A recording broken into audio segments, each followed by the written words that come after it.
Mate, how about just making a cup of coffee to wake up in the mornings?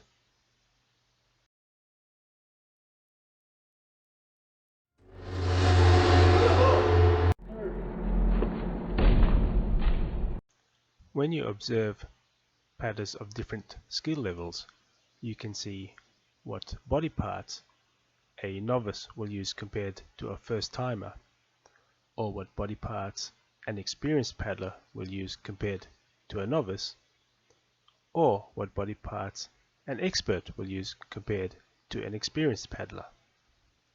Watching the Olympic Games, I had the opportunity to watch the best paddlers ever.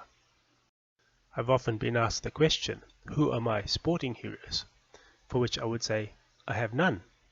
But this girl comes the closest, none other than New Zealand's multiple winning kayak gold medalist.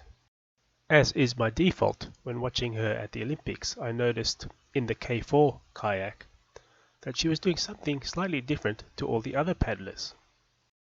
First, I noticed she had a bit more of a shoulder dip compared to the other paddlers. And then, looking back at the footage, I noticed a bit more of an elbow bend and a bit more of a downward emphasis of the paddle upon entry into the water. So I asked the question, what advantage can this provide to the paddler? Does it allow you to put extra body weight through the paddle? And if so, how much and how effective would that be? And is it just body weight, or is it a combination of body weight and leg drive? And how can body weight be of any use?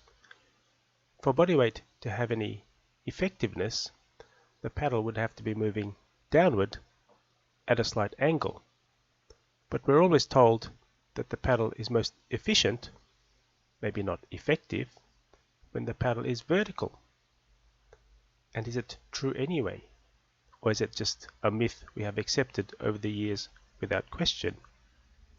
But that's a story for another day.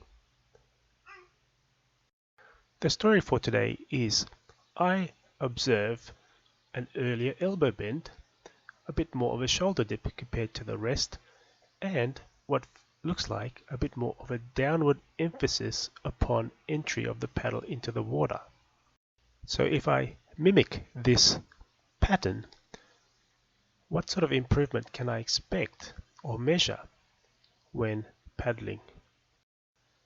But first, how do I strengthen so that I can perform this effectively right from the get-go instead of training for hours on water?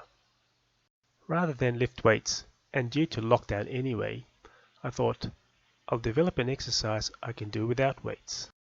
So the push exercise is a wall push-up with one hand starting with a hand above the head.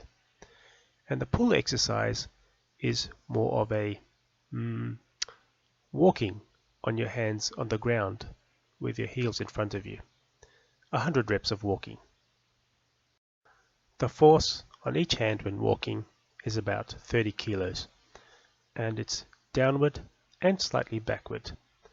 And I walked in a bit of a circle to emphasize or allow a bit more emphasis of the external rotators of the rotator cuff. I got frozen shoulders from doing the exercise that I designed.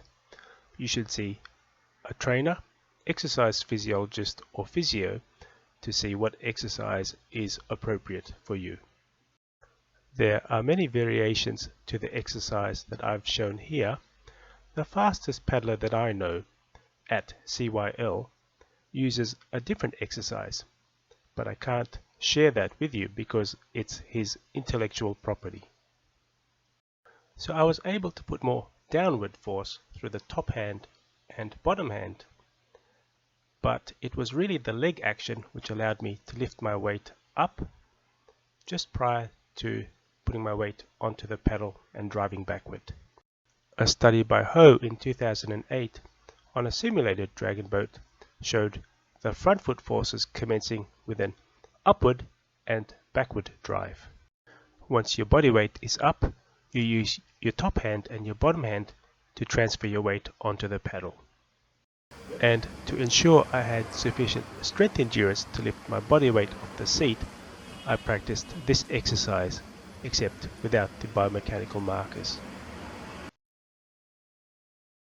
You could conclude that this method allows me to produce more force and use less energy at the same time.